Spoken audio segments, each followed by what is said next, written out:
I'm here speaking with Sabri Suby, who's the founder of King Kong Digital Marketing Agency. He's got a new book out called Sell Like Crazy: How to Get as Many Clients, Customers, and Sales as You Could Possibly Handle. And he's a man who makes a bold claim. That sounds like a bold claim, and he's prepared to back it up. That's why I was excited to talk to him once again. Here's Sabri. Good morning, good afternoon, good evening. How's it Thank going? you. Thanks. Yeah, I'm doing well. Thanks for having me on. Okay, so I read the whole book. It's an easy read. It might sound intimidating if I say something like 300 pages to people. I had an e-reader version, and I found it very easy to consume. It's the print's not too small. There's not too much trying to be on one page. You present the concepts very simply in an organized, methodical. You've already done it, been there, made other people successful with this. So it's not just you're somebody else on internet who has a YouTube channel and has rhetoric. You've actually started from scratch before you even talked about these concepts with anybody. So I know some of the concepts that I read in the book are redundant to the interview that we did last year, but now they're much more refined. They're not more cogent, but they're more condensed and well presented in a recallable way. Instead of people having to go back and saying, what did Sabri say in the interview? Now they can go, oh, it's in chapter 7 or it's in chapter 13 or 15 or whatever. So it's a reference book because I think it can be read many times, just not once, to get the value. You're not reading the same thing over and over again, because what you're reading and identifying is, oh, I knew about this part, but I didn't think about this part. And then you work on this part. Then you go back and read the book. And now you can see from there, oh, there's these other parts that play into the relevance. And there's a finite number of components in that mechanism of success.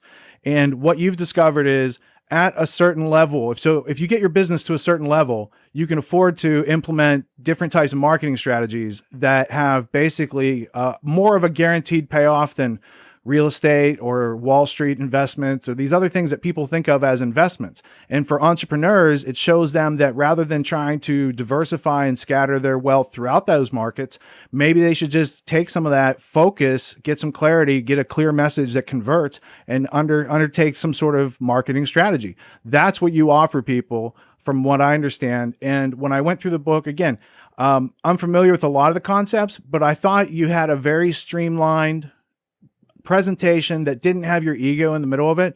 You told very little bits, but those little bits were actually relevant and substantial to what you were trying to teach. It's your personal experience. That's what has weight and gravity and value to people. So I appreciated that. But I also appreciated the fact that somebody who doesn't know anything about this topic could pick it up, start to read it, start to go through, start to find success, and then figure out how to get from where they are to where you are and what you're offering with your overall business strategy. So what was your favorite part about writing the book? For me, I guess what really prompted the book is I wanted to go away and write a book that I wish that I had when I started my business. Do you know what I mean? Like all the stuff that I went out, like anybody, like you always have to, the journey of 1,000 miles starts with the first step, right? And the whole thing about that is that, when you start out, you don't know anything, like anybody. The best experts in the world, they've all started somewhere. And where do you go when you're starting with somewhere? You go to resources, you go to books, you go to blogs, courses, and things like that to try and get that learning curve to take you from where you are right now to where you want to be. And really, when I went and did that, when I started my business, there's a lot of people on the internet. The internet is an incredible thing, but one of the things that it's done is just lowered the barriers to entry for everybody to kind of slap their guru cap on and start preaching when, it's kind of it's not wisdom. It's not, they've read it somewhere else. They're recycling it. They haven't tested it. So really what I want to do, I got a lot of inspiration from people over the last 150 years, 200 years, guys that have been advertising for a long time and had a lot of success. But there wasn't any one single resource that I could turn to that gave me it all. There'd be copywriting or, paid traffic or, positioning yourself or creating an offer. And what I really had to do is I put in, 40,000 hours in really mastering this craft. I've been at this thing since I was 17 years old. And really this book is it's just me distilling down all of that wisdom that I've learned over the years and that I've really kind of applied, not just to my own business, but to hundreds and hundreds of my clients' business. And I really just wanted to create like a playbook that, like, as you said, that any person that owns a business, wherever you're at, whether you're, at doing $10,000 a month or you're doing $1 million a month or whatever it might be, and everything in between and beyond that, is that you could pick this up and really it's like a playbook and it could get you to that next level that you need to get to. So for me, with my business, there's a lot of services that we offer that are just, they're out of reach for the everyday business person in terms of they're just not at that scale yet. And over the years, like I literally got like a drawer in my office full of like handwritten notes of people that have been like, look, I really love this material that you're putting out there, but I just can't, I don't have the funds to kind of hire you right now. And there hasn't been really anything that I can point those people to in the past. And what I saw a lot of the time is that like, they ended up signing up with some numbskull that are like rampant in the digital marketing space, and they burnt through all their money and they didn't get any results. So really, this book is like a way essentially for me to kind of give back to a community that's really made all of my wildest dreams possible, and made like the knowledge that's in my head and like how I've just been in the trenches doing this thing really accessible to absolutely anybody. Well, you've been in the trenches, but I'm sure a lot of that wisdom has also come from your dedication to self-education. So how much would you estimate you've spent on courses and self-improvement, these types of things that are like condensed into your book? Yeah, sure. Well, I guess there's a chapter in the book called like my $500,000 learning curve, and I guess that's the kind of number that sums it up. And that's not what I've spent like on courses and flying around the world and doing consulting and all that kind of stuff. That's also that's part of it, but it's also the big picture of just like how much money I've spent on advertising that hasn't worked, or running scientific split tests to really figure out like what works and what doesn't. And a lot of the guys, like a lot of the giants that I'm standing on their shoulders, like the Robert Colliers and the Eugene Schwartz and the David Ogilvy's and the Gary Halberts, and a lot of the stuff that I've learned from them, knowledge is an interesting thing. It always, you can follow that trickle upstream and find out essentially where it's coming from. And a lot of the stuff that I learned from those guys did work, and a lot of our stuff that I did learn didn't work. And I had to kind of convert it and test it and put my own spin on it and really come up with something that will work like in today's day and age where everyone's attention is so scattered and fragmented across a million and one things. Yeah, there's some knowledge that's timeless, but it's all about at your current present point in time, how do you implement this in a way that brings about predictable, consistent results? Like that's the holy grail thing that you figured out. You're like, here's how to put money in and get predictable, consistent results. And for people who aren't there yet, who don't have that marketing budget, now you're like, here's a book that tells you, and I would even expand upon it. Even if you don't have 10 grand coming in a month, if you're a small business starting up, it's a roadmap to where you need to do, like exactly where you need to focus your time and energy to get to that revenue per month where you can afford external advertising, right? So I see it as like a really good tool for bootstrapping. I've read a lot. I have a whole bookshelf over here of books that I've read on the professions of sales and marketing and all this stuff over the years. I can't point to one of these books and say, oh, you're starting out as a business. You're trying to grow your business, trying to scale your business. You're trying to go to the next level. It's the same book, right? So I knew that you had all these ideas and you had talked about these ideas, and I knew at some point that you would formalize them because first off, I don't know how you're going to structure it in the future, but that's one heck of a lead magnet. That's one heck of a thing to provide value. Even if you just gave people a couple chapters or something like that, it gets their attention, it provides value, it gets them motivated to see that it is possible, but you have to focus on the signal and you have to cut out all this noise. Like you said, if you get into trying to learn about sales, online marketing, affiliate marketing, these types of things on the internet, it's like the Wild West. Everybody knows how to do something, but they don't know how to deliver the product. They don't know how to make people successful, right? And so there's this quote that people are so thirsty that they're willing to drink the sand. But then the other argument is these people don't know the difference between the water and the sand. They drink it because they don't know the difference. So in my understanding, you make them see the difference by offering a superior product. Yes, that over there is sand. Now you can see it because here's water. This is nutritious, right? You can lead a man to knowledge, but you can't make him think. I think that's one of those sayings. Maybe there's a horse in there somewhere in one of those parts. But okay, Yeah. so do you mind if I just I have some quotes from your book. I don't want to give any spoilers away or anything like that, but these are like carefully selected. As I read through it, I said this would be good just to start giving people a glimpse into the value that's in these. Like I said, it's not a very big book, but it's condensed with information that's easy to read and easy to consume. So I just thought if we gave people a couple little quotes as we go through, that would build up a little bit of interest, curiosity, these types of things. Go for it. Because otherwise they have to imagine what's in the book and how's the value works. So it says one of the biggest reasons most businesses never lift off is because an obsession with little chores. Little chores are the things that keep you busy but don't make you any money, or even worse, lose you money. Instead of working on important tasks, most business owners let the squeakiest wheel get the grease. They waste time on low-yielding tasks that earn them a minimum return, like constantly checking emails and activities that they could delegate or outsource. Meanwhile, they forgo the activities that produce the bulk of the revenue for their business, what I like to call highly leveraged activities. What is the concept of leverage? I see it as a force multiplier, but a lot of people think of leverage as, oh, somebody got the drop on you. Leverage is like going into debt. Could you explain the leverage in the context that you're using it there? Yeah, well, if you think about time as, our most valuable non-renewable asset, right? That is the one thing that is just constant across the board, is that we've all got the same 24 hours in a day.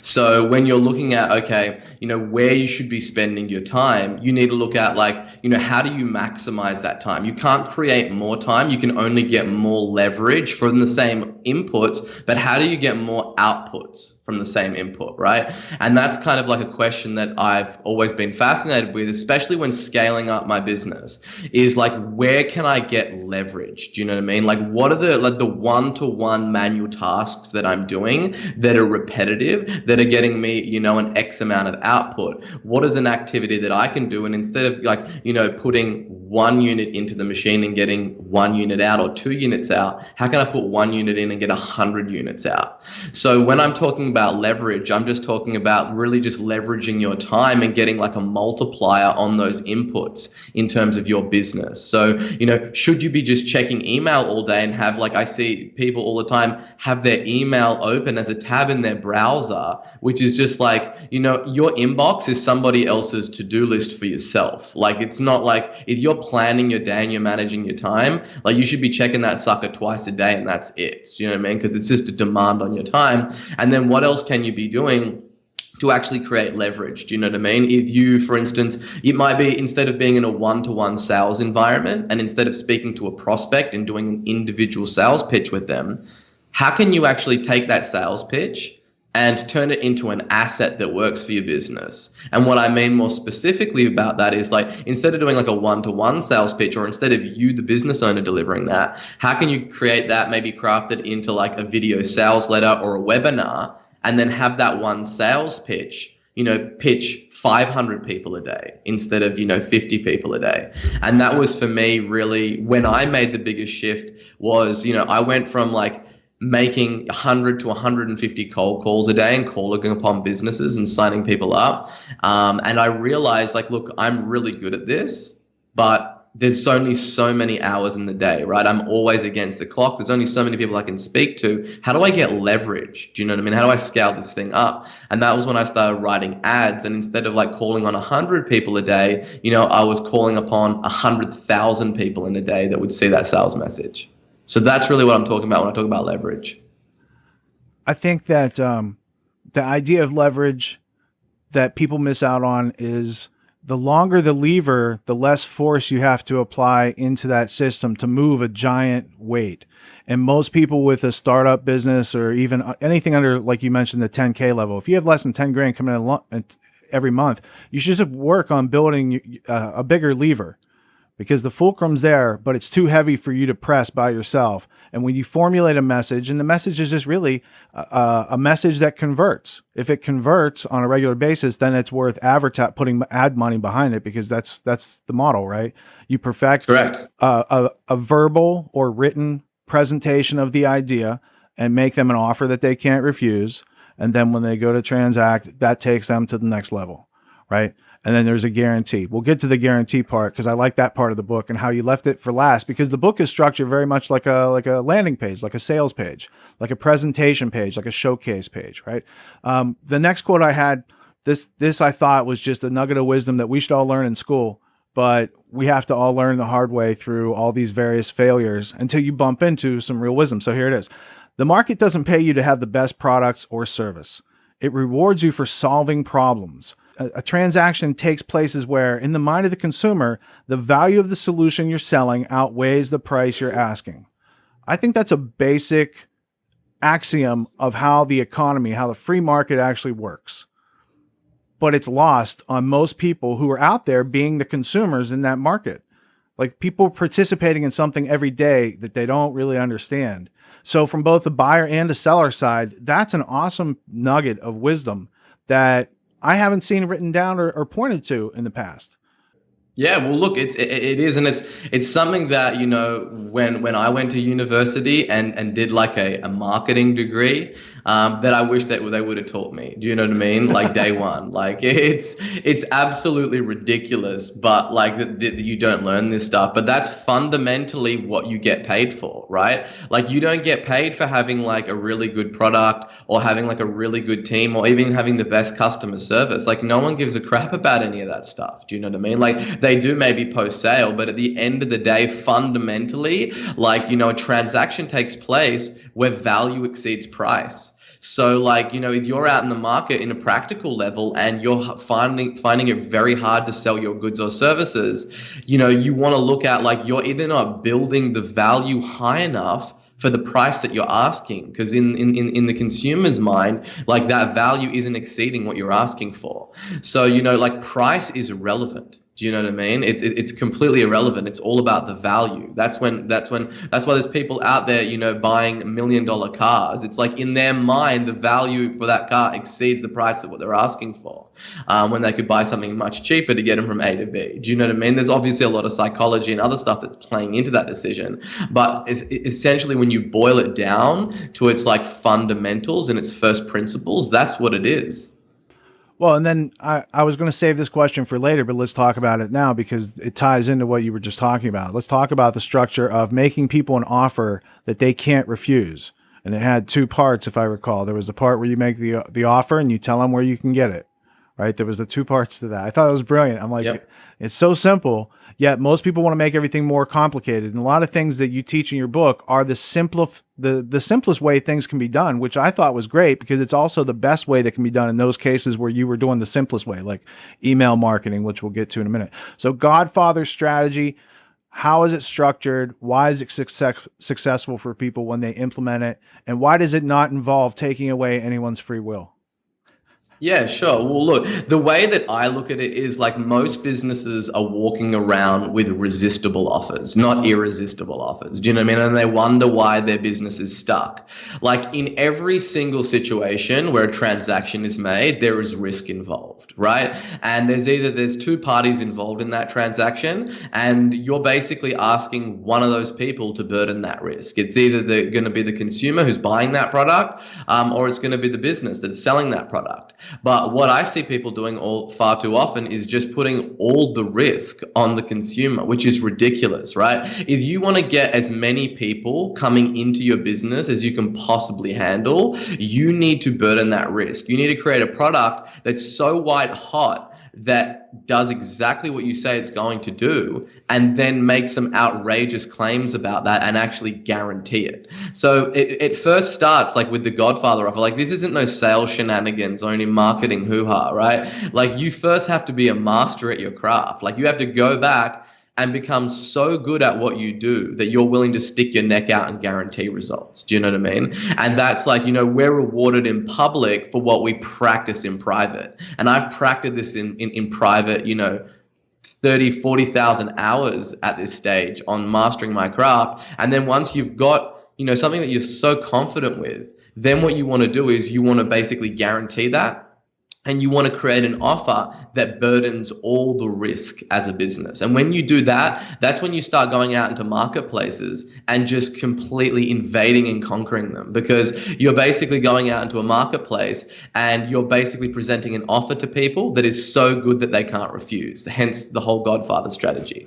And that's when you can really outmuscle much bigger and more established competitors, because you're able to turn all the advertising that you're doing, into revenue at a much higher rate, because your offer is so much more irresistible and it gets a lot more yeses than in other people's or your competitors' products.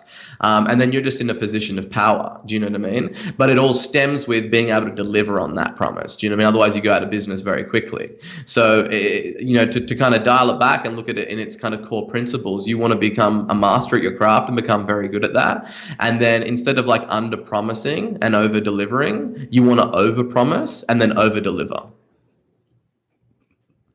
There was a quote in the book where you said, if the offer and the guarantee aren't keeping the owner of the business up at night, it's not enough of a Godfather offer, right? So you're saying the Godfather offer is the entrepreneur becomes a master at his or her craft. Then they make an offer that people can't refuse. And then they offer a guarantee that takes away the risk and puts all the burden on the person making the offer to deliver, right? That's Correct. why it's successful. And there's the delivery aspect of it, and there's the recirculation of getting testimonials from satisfied customers or clients or what have you. So there's a whole circulation system, and I think that you have it set up so that it's very clear for people to understand. Like most people have resistible offers. Most businesses go out of business because they fail to make a compelling offer. They fail to make an offer that converts consistently to a large enough percentage and have large enough margins to be able to support doing business. These are basic premises of doing business. That I have a business degree, business management degree from a good university. We weren't taught any of this stuff.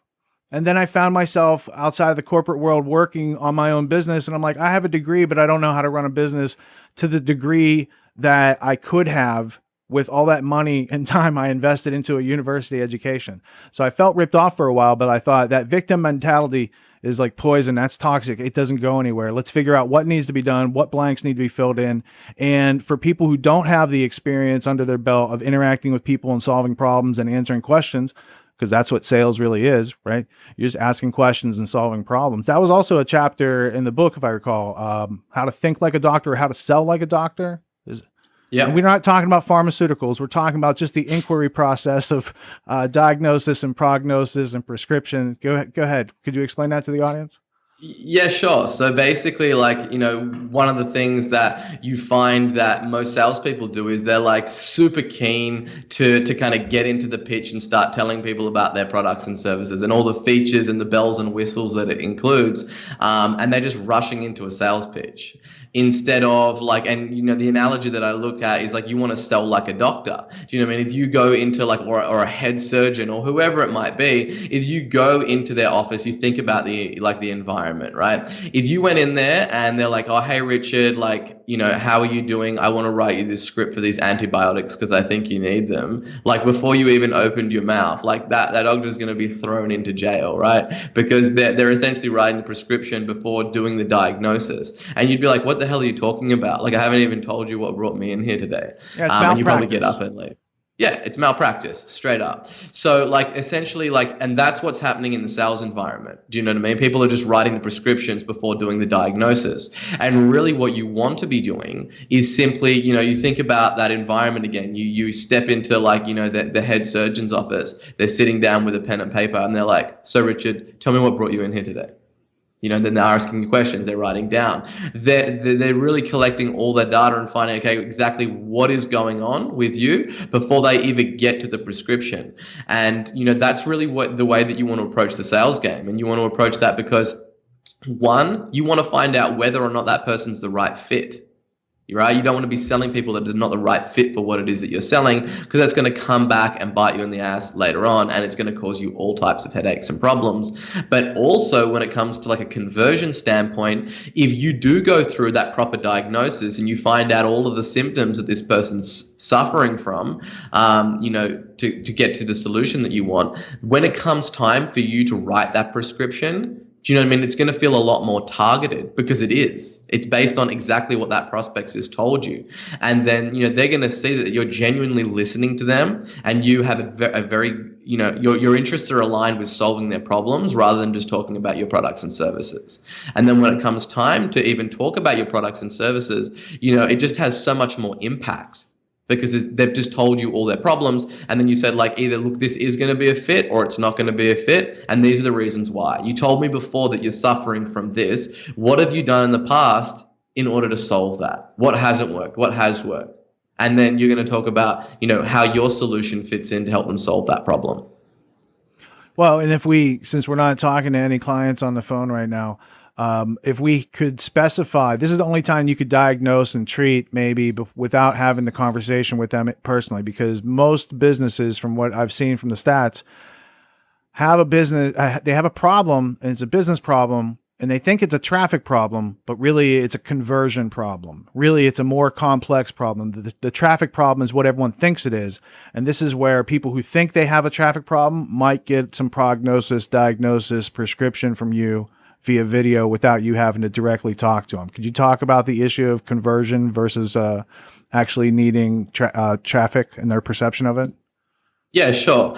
And this comes up every single day in my agency. Is like, people are always like, hey, Sabri, like, I see in your agency, it looks like you guys are doing great things. Could I hire your team to go out there and to buy me some traffic?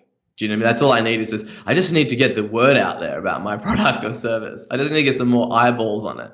And if you think about it, like, the whole argument of needing to get traffic is a ridiculous one, because we've never lived in a day and age where traffic has been so accessible than it is today. Like, you look at this 3.5 billion searches on Google a day. Facebook have got 2 billion plus users on their platform, and you can literally set up an account on those platforms and have ads running within hours, if not minutes, and giving you access to literally billions of people, like, within a day. So, there is so much traffic that's out there, and it's so largely distributed. Then why do businesses have a traffic problem?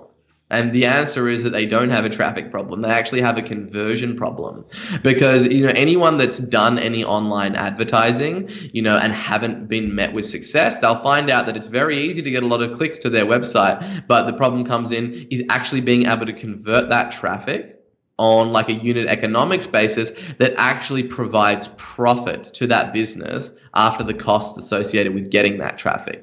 Just like you would go to the supermarket and buy as much groceries as you can afford, you can go to the traffic store and you can buy as much traffic as you can possibly afford. But you really need to be able to present that traffic in a way that is self-liquidating, where, okay, I spend $100 in traffic coming through and I'm making $200 or $300 back, meaning that I'm already liquidating those traffic costs. So the fundamental question is, how do you do that, right? And that comes back to the whole Godfather strategy and creating a Godfather offer that really converts that traffic at a rate that's profitable for that business. And that's really where the emphasis needs to be. Do you know what I mean? I have spent, a good majority of my life kind of mastering and studying the psychology and not the technology, because the technology changes. Do you know what I mean? Like, whether it's Google or it's Facebook or Amazon, who knows what it's going to be into the future. Those mediums will always change. But the thing that hasn't changed in the last 150, 200 years is human psychology. And how do you present offers to people that entices them to make them want to buy? And the technology is really just the delivery vehicle. Do you know what I mean? What you're going to put your offer and get your message out there. Really what you want to become a master at is really studying the psychology and how to craft irresistible offers and get people to act and understand markets and whatnot. So really that's where, if you emphasize and you focus on those things, you can afford to hire the most expensive agency in the world. You can hire a full in-house traffic team to be buying you traffic, because you're converting that traffic at a rate that's profitable more than any of your competitors. So you can just outmuscle these guys. Well, and you're talking about an end of the spectrum that comes from already being successful.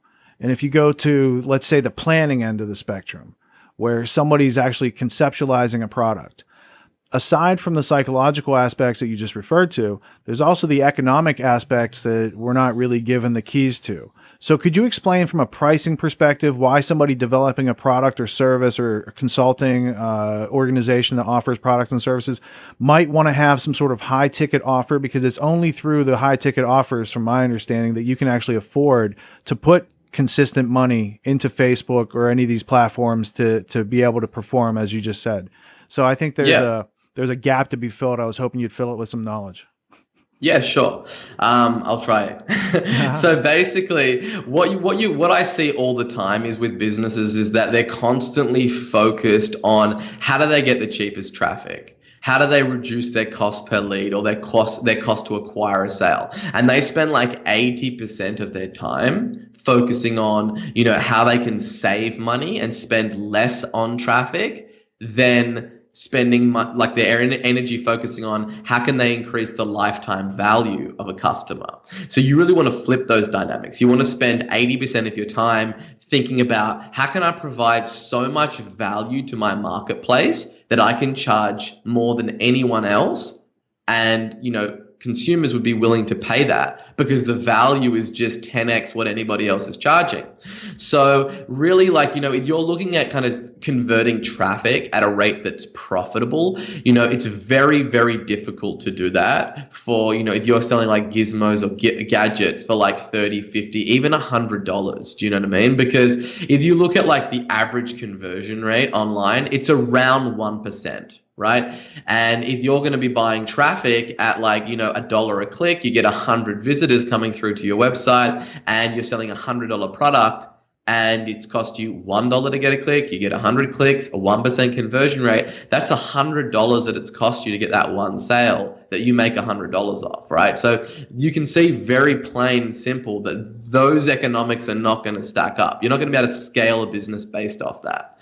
So, that might be your front end offer. That might be the thing that you offer to people to convert as much of that traffic into sales as possible. But then you have a back end offer. That's where all the money is made in business, in the back end, right? And because the first sale is the most expensive sale that you'll ever make. So, when you're talking about making money long term, you really need to have a high ticket offer. You need to be something that like, okay, you've spent $100 to get that customer, you haven't made any money off them, but then you present them with a high ticket offer, where you make all of that cream and you make the money on the back end.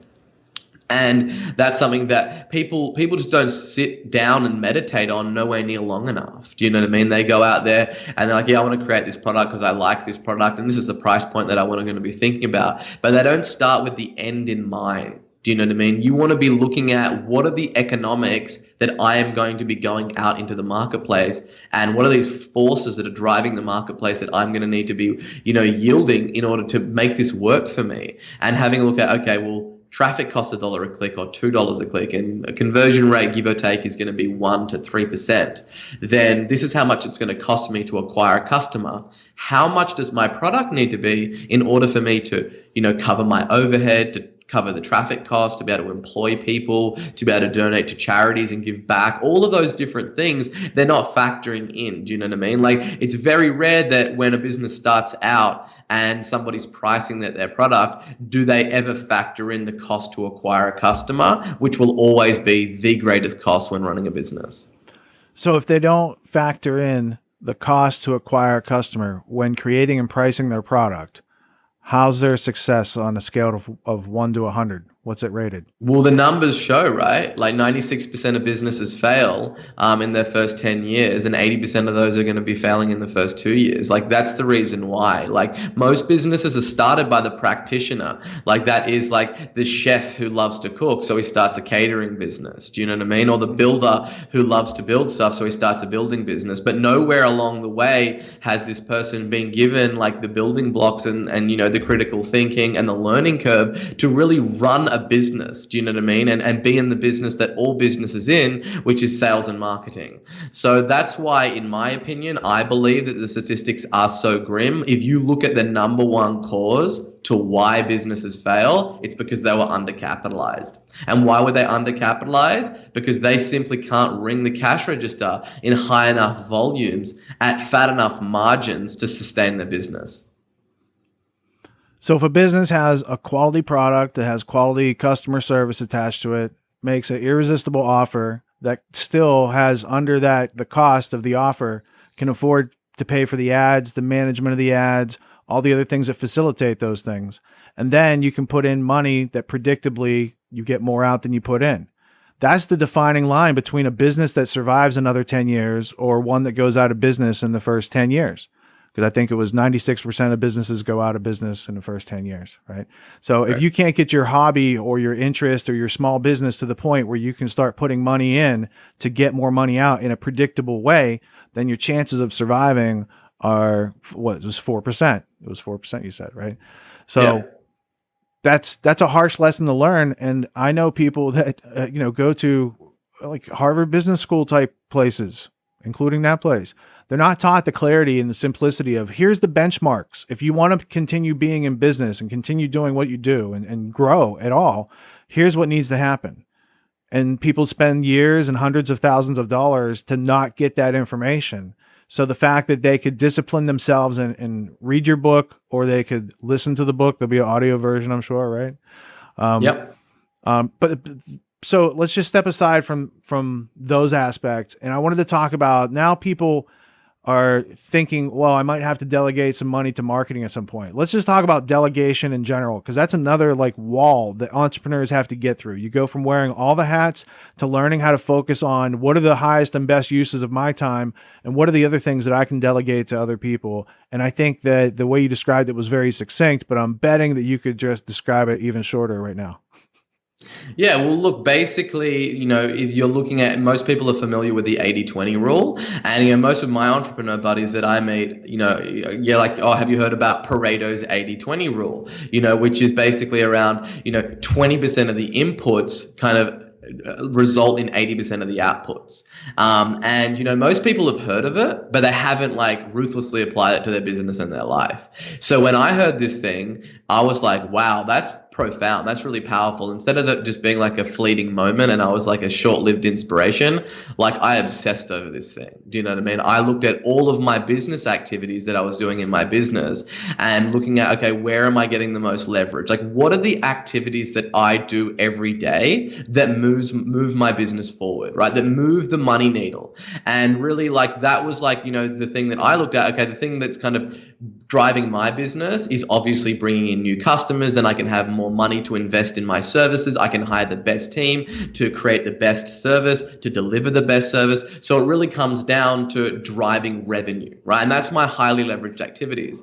And when I sat down and ruthlessly looked at all the activities that I was doing in my business and what were the activities that were actually moving the needle, it was just about delegating those 80% of activities that didn't move the money needle and hiring teams to be able to do that, and an operations manager and managers throughout the business, so I could focus on those activities that really do move the needle.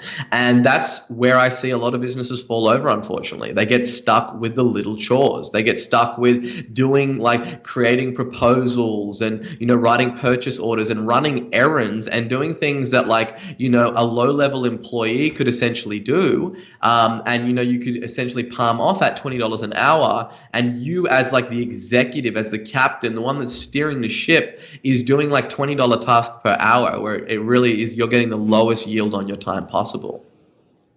Yeah, there was a quote on page 60. You said, listen carefully. You can always hire people to deliver the work, to set up the technology, to do your company accounts and your tax returns. But the guys who really know how to craft a killer sales pitch that forces people to whip out their wallet and throw money at you will always be rare, incredibly valued, outrageously well paid, and sitting in the driver's seat of their own abundant future. Good advertising is simply a sales pitch, or better put, salesmanship multiplied, which goes back to the idea of leverage, right? Yes. So one of the last questions I had here that we haven't covered yet was deliverability by the email providers. So I looked on that, you had a chart in the back and it said, if you use these various providers, here's like the average open rate.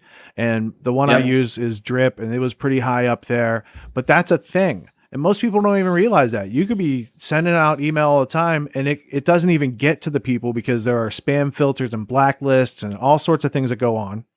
And then there's the title of your message, who the message is coming from, the tonality, the different things you might use as far as graphics. You broke that all down and you provided really good reasons for each step. And then I was like, this is exactly, every time I get an email from you, this is the format. This is how you express yourself. It's not different than how you express yourself in real life, as a matter of fact, right? So yeah, whether I get a personal email from you or an email from your autoresponder, I really have to take a look at it and be like, oh, okay, this is, yeah. And I see what you're, but because I'm knowledgeable about that, I don't find it offensive. I'm like, this is a very effective way to communicate with people. So the P list versus the C list, could you explain that concept? Because I was like, this is obvious and brilliant, and I haven't seen anybody talk about this before in a book or online.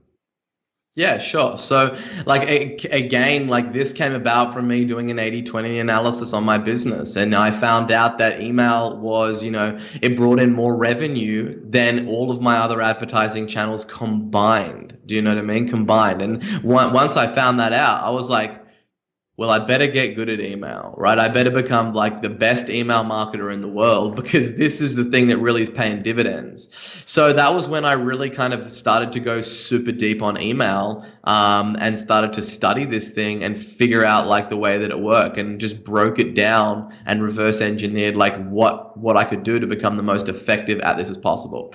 And so the way that it works is like, when you're looking at an email and if you're doing any type of email marketing and you're logging in, you're sending out an email broadcast, and then you're looking at like what your open rate is, right? And they'll all kind of report on the open rate and deliverability and all that kind of stuff. But the thing that no one really talks about is inboxing deliverability. Like how many emails actually arrive in the inbox? They don't go to spam, they don't go to promotion or all these other things, right? So then like the number one thing to think about when email is like, is it getting delivered? Is it getting opened? And is it getting clicked? They're the three things that you want to focus on. So let's look at the first one, right? Is it being delivered? So then when I started, okay, well, in order to be a really strong email marketer, I need to make sure that my message is getting delivered, because it doesn't matter how good the copy is, how good the offer is. If no one's seeing this thing, it does not matter, right? So then I looked at, okay, cool, what affects deliverability? And then I found out that, if you log into your email provider, like they give you a spam score, and they'll say like, okay, this is like, an 8 out of 10 spam score. And then they'll tell you why it's a spam score. They'll be like, you used the word millions, or you said free, or you had the word Viagra in there. These are things that trigger the spam filter.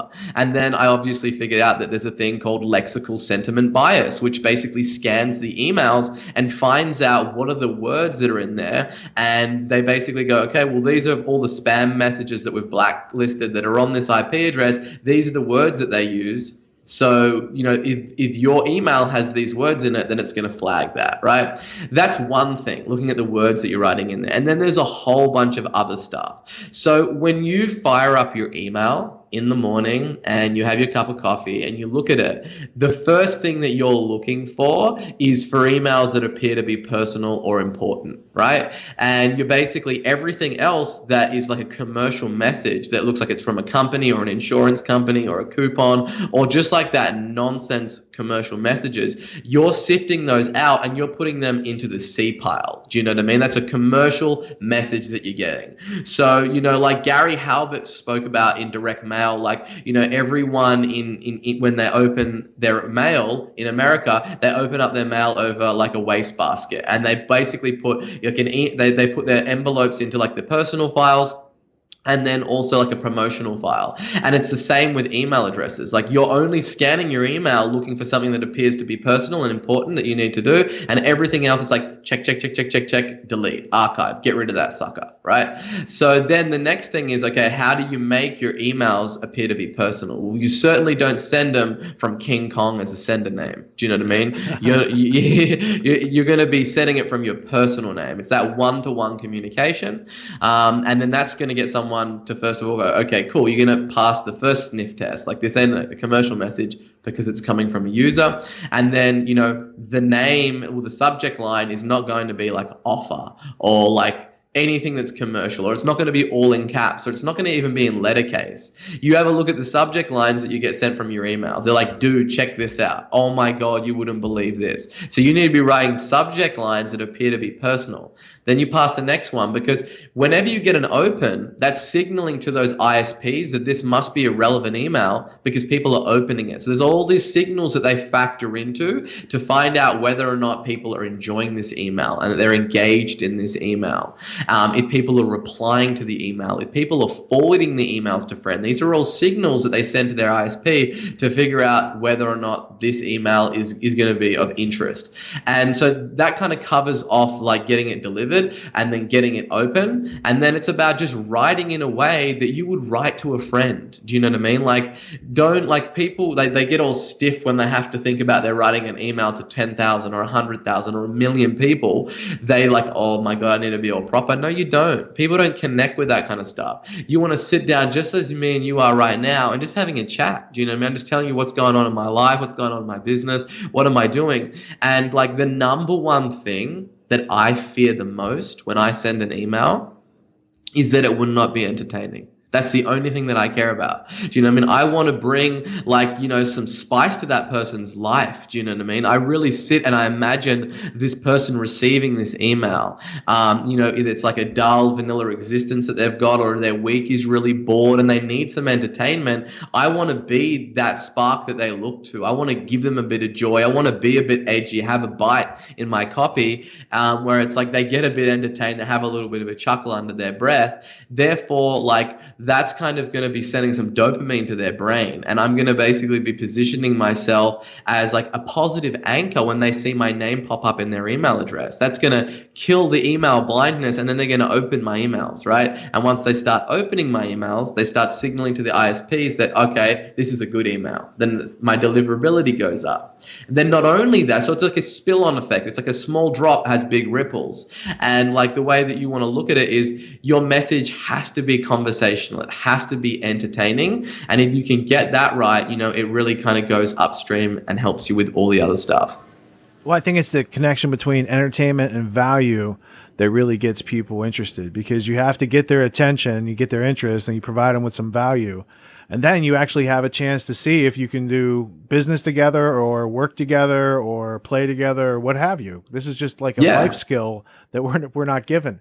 The other thing is, it was one of the more interesting quotes. There's a whole bunch of interesting quotes, but the idea of systematizing what you do, it ties into delegation. Like, if you systematize what you do first, then it's much easier to delegate some of those things to somebody else, right? You had a quote in there on page 81. Your systems, not you, are doing the grunt work in educating prospects, following them up, and delivering content that educates. So between the email autoresponder that has text, might cut to video or a web page that's informative and actually provides value in the interest that people are trying to pursue, whatever the subject is, and then also using webinars as one-to-many platforms to express a message. And then once you find a landing page and a webinar that converts, then you put money into scaling that using Facebook or Google or YouTube advertising, these sorts of things, right? So all the different concepts are definitely connected together. There's not always a set order, but there is a recipe, and you have a complete recipe in your book. And I think that you only were able to develop that complete recipe because at one point you delegated, you systematized some of the things you do, and then you're able to focus on the things that you do that you bring excellence to, and you delegate, to CPA to keep the books or what have you, right? You just talk about the mentality of how you systematized in your own business to get from like where you started in your bedroom on a computer to having an office and responsibilities for payroll and all these other things that come with running a global digital marketing agency. Sure. So when I was scaling my business and I made the conscious decision to build something that was a lot bigger than myself, and something that would leave a legacy behind, is really when I kind of shift my mindset and started looking at, when I got to the office every day, how could I make myself redundant? So I looked at all the tasks that I was doing every single day, and then I was looking at, okay, what are the most important tasks, or what are the things that are taking up most of my time, I should say, where most of my time going right now? And in the beginning, that was in sales. Do you know what I mean? Like I was spending, 10, 12 hours a day on the telephone, speaking to prospects, trying to win new business. Like everything was focused on cash flow to try and get that oxygen in the business to stay alive. And so then naturally I thought, okay, that's where most of my time is going. I'm spending a lot of time educating people and just answering just like mundane, same questions day in, day out. How can I, first of all, automate that? Automation is best using technology rather than it is to hire someone at first. So then that was when I built out this really robust sales funnel to kind of, sift, sort, and siphon and educate people and provide value to them. So already when it came to speaking to them, they were predisposed and positioned to really do business with me already. I'd already handled a lot of those questions and they were already much more receptive to wanting to do business. And then, okay, then how do I not do the sales calls anymore? Let me hire a sales team. Let me build that out. Then once all of that's kind of done, okay, then the service delivery. So I was just at every different stage of the business, I was just looking at where my time was going and essentially how could I make myself redundant, where I did not need to walk into the building if I didn't want to, and the business would run like a well-oiled machine.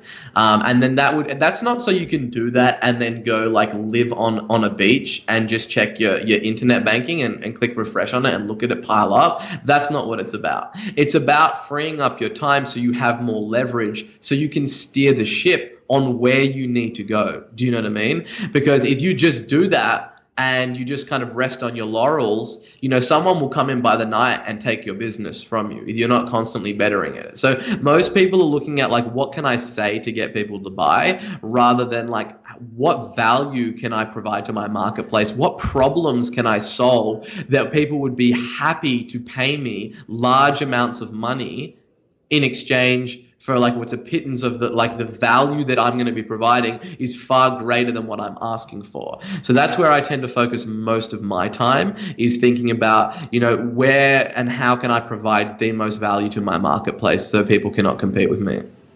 Yeah, it's about providing value. You work on that first. People want autonomy. You offer parts of the skill set that allow them to attain, not the living on the beach lifestyle like you said, but a realistic, you put hard work in, you get hard work plus 0.2 out of it. And then you start to grow that and your hard work starts to take momentum.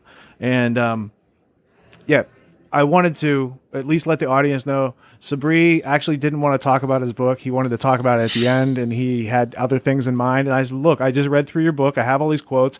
I've already had many people ask me these questions. I want to provide this tool out there. And we're creating leverage because this is a one-to-many presentation situation. And now when people ask him on an email, maybe he just sends them an interview and say, hey, check this out. And if it doesn't answer your questions, write back to me. Everybody likes to, to get what they need, and sometimes for us to provide it to everybody, a little automation, a little sharing, streaming through the YouTube, these sort of things, Facebook, make it a little bit more possible for people on a regular basis. Otherwise, they'd have to go to Australia and talk to them. We have the internet now. We can talk to everybody. So, Sabri, do you have a last thought? I think we have 1 minute left till the top of the hour. I don't want to make you late, but what's your last thought? What's your closing thought for the audience who might hear this for years from now? Yeah, look, I would say that like if you're going to really be devoting your life to enterprise and to building a business for whatever those reasons are, do you know what I mean? It might be to provide financial security for your family, to be able to give back, really like the life that you want to build is kind of fueled by the business that you build.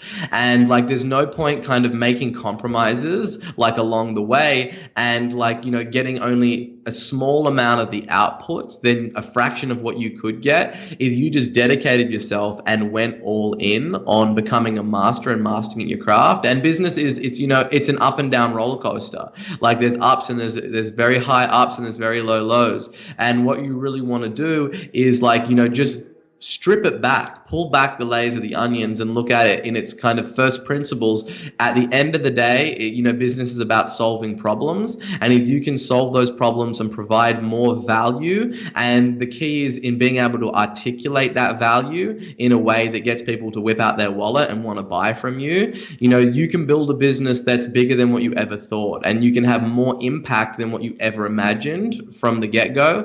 And really what I've tried to do, with this book is create like an unselfish manifesto of like exactly the playbook that I wish that I had when I got started, because all the success that I've had, I know that I would have reached that much quicker, if I had this book.